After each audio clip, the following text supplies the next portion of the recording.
ndryshoj në këto drejtime. Në fund një skenari i mundshëm është i mundshëm.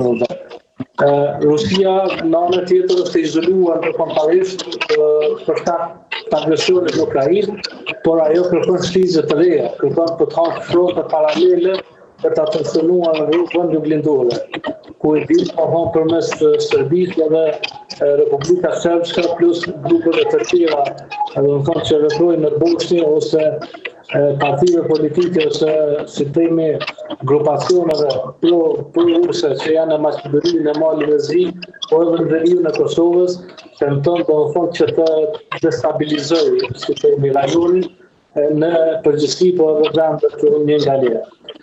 Kosova përballet gjithashtu me një luftë hibride shumë planshme. Dezinformimi dhe propaganda në media dhe rrjetet sociale që shënon me ujë besimin në institucionet e saj. Kjo është një sfidë e vazhdueshme në cilin ne kemi, si themi, vazhdimisht ose në baza ditore jemi të shërmuar nga dezinformacioni dhe propaganda. Pastaj është ndërhyrja përmes agjendave dhe grupeve të armatuesve ilegale, sidomos në veri, por edhe në pjesë tjera të Kosovës, ku mund të ndërtohen skenarë si ata që ka pasur më herët, por edhe si këta që janë shfaqur në kohën e fundit. Mos të harrojmë domethënë që ne kemi disa arrestime në javën që lanë pas të disa serbë që janë aktivisht pjesëtar të organeve sigurisë në Serbi. Gjithashtu, Kosova përballet edhe në qështjen ekonomik dhe diplomatik, duke ndaluar investimet dhe duke përdorur domethënë ndihmën për të influencuar vendimarrjen.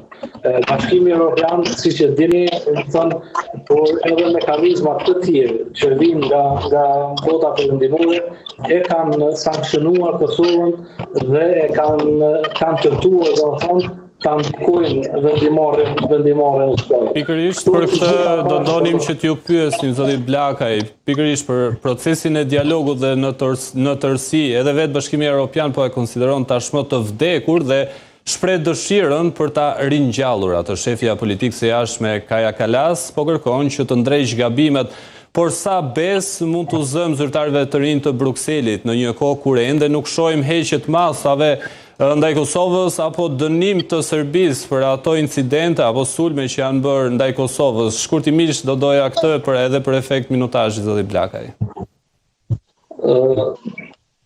Kjo pyetje do të thonë prek skepticizmin që ka shoqëria kosovare me komplet sistemi formulën e dispozitive të cilat Kosova në realitet është detyruar të futet në ato. Një ringjallje e tillë për mua nuk ngjall, një ringjallje e kësaj formule të dialogut nuk premton drejtësi as barazhi, po as në paparime. Procesi është jashtëzakonisht i balancuar dhe i padrejtë. Kosova për vite me radhë ka hyrë dialog me vullnet dhe konstruktivitet, por Serbia ka përdorur këtë proces si mjet për të zvarritur zgjidhjen, duke vazhduar me politikat e mohimit shtëtësisë të Kosovës, duke ignoruar tensionat në terren dhe me metoda metodologjike të tjera. Kjo ka krijuar një asimetri të rrezikshme si themi ku palët që respekton rregullat dënohet dhe palët që i shkel përgjelet në emër të stabilitetit. Kjo ka qenë një eksploatacie interesante e aktorëve të cilët në Hoxha e kanë ndihmuar dialogun. Ajo që më shton skepticizmin është domethënë se Bashkimi Evropian tenton të krijojë, si themi, një balë të re bisedimesh për shkak se ajo ka emëruar emra të ri, siç është emri i Kaja Kallas, që vjen nga një vend me përvojë thellë të kërcënimit rus, domethënë, por unë nuk flet shumë gjëra për kësaj, sepse edhe ajo do të vazhdoj të udhëhiqet nga meçinat të cilën Brukseli ka pasur në vazhdimsi. Ka shpresë për një gjallë dialogut, por vetëm nëse ndryshon thelbi. Edhe kjo na kupton vendosjen e bazës reale mes palëve dhe njërin e Kosovës si palë barabartë.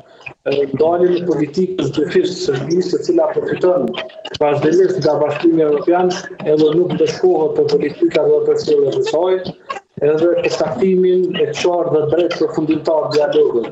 Ne duhet të dimë, pse dialogojmë, çfarë